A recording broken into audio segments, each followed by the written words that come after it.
ఇరిగిపోతే వాడి భవిష్యత్తుకి ఎవరికి దారి చూపిస్తారు చెప్పండి? కానీ ఇదే ప్రశ్న మేము కూడా అడిగితే అతని మెడలో కండవా చూసారని మాట్లాడుతున్నారు పోలీసులు కానీ అధికార పక్షం కానీ. కండువా ఉంటే విద్యార్థి కాదా అంటున్నా. కండువా ఉంటే ఇవాళ నువ్వు ఎన్ఎస్ఏ అనే వ్యవస్థ నడుపుతున్నావా? మరి బల్మూరు వెంకట్ అనే వ్యక్తి నీటికి వ్యతిరేకంగా ఎట్లా ధర్నాలు చేస్తాడు? అదే బల్మూరు వెంకట్ని వీపి మీద మోసేతి పెట్టి గుద్దుతే మంచిగా ఉంటుందా? అంటే నీటి మీద నువ్వు కండువ వేసుకొని ధర్నా చేసే హక్కు నీకు ఉన్నప్పుడు మిగతా విద్యార్థి కూడా ఉంటుంది కదా. అంటే వాడు విద్యార్థి, నువ్వు కూడా విద్యార్థి కదా. నువ్వు ఎన్ఎస్ఏ రాష్ట్ర అధ్యక్షుడు, ఒక పొలిటీషియన్గా, ఒక ఎమ్మెల్సీగా పనిచేస్తూ ఎన్ఎస్ఏ అధ్యక్షుడు ఎట్లా పనిచేస్తున్నావు? నువ్వు ఏ విధంగా ధర్నా చేస్తున్నావు? నీకు కలిపి రాజ్యాంగం ధర్నా చేసుకునే హక్కు, రాజ్భవన్ ముట్టడించే హక్కు నీకు ఇచ్చినప్పుడు మరి వాడు ధర్నా చేసుకునే అధికారం వాడికి లేదా?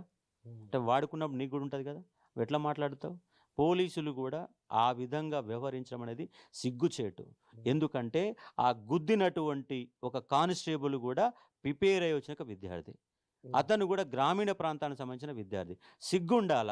గుద్దిన వాడు ఇప్పటికైనా మదన పడకపోతే వాడి జీవితం వేస్ట్ అని చెప్తున్నాను కదా. కొట్టడం అయితే బూతులు పెట్టుకుని కొట్టడం, బూతులు ఎట్లా తిడతారండి? బూతులు ఎట్లా బూతులు తిడతారు? మోసేది పెట్టి కుదడం ఏంది?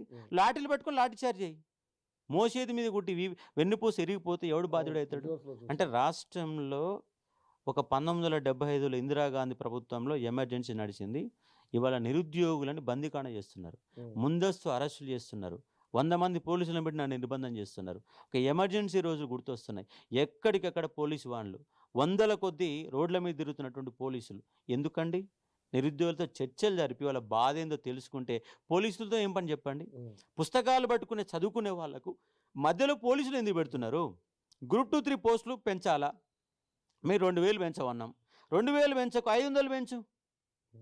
780 ఉంటే 1200 ఉద్యోగాలు పెంచవన్నాం. 1200 600 పెంచరాదు, 400 పెంచరాదు. ఓ గిన్నె పోస్టులునే తర్వాత నోటిఫికేషన్ ఇస్తే ప్రస్తుతానికైతే యాడ్ చేస్తున్నాం, కొంత సమయం ఇస్తాం. గ్రూప్ 2 డిఎస్సి వాళ్ళకు 1 మంత్ టైం ఇస్తా అని చెప్పేసి ఏం కొబ్బలు మునిగిపోతున్నాయి. నిజంగానే నాకు ఒకటి విషయం అర్థం కాదు అశోక్ సార్. నిజంగానే డిఎస్సి వాయిదా వేయడం వల్ల ప్రభుత్వానికి ఏమైనా నష్టం ఉందా? మరి ఎందుకు ఇంత తాత్సారం చేస్తుంది ప్రభుత్వం? పరిపాలన రాక, వీళ్ళు పరిపాలించడం రాదు, గందరగోళం చేసిరు. సిలబస్ ఎక్కువ ఉంది, 45 days ఏమంటారు.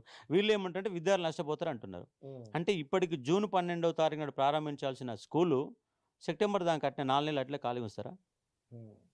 నిజంగా మీరు ఆగస్టు 5వ తారీఖు నాడు ఎగ్జామ్స్ నిర్వహించి కనీసం 20 రోజులలో, అంటే సెప్టెంబర్ 1లోగా రిజల్ట్ ఇచ్చి వాళ్ళకు వెబ్ ఆప్షన్స్ పెట్టి వాళ్ళకి అపాయింట్మెంట్ ఇవ్వగలుగుతారా? ఇచ్చేంత నెట్వర్క్ మీకుందా? అధికారులు అంత తొందరగా పనిచేస్తారా? మరి సరే, మీకు డిఎస్సి మీద అంత తొందర ఉంది, మరి గురుకుల వాళ్ళు ఏం పాపం చేశారు?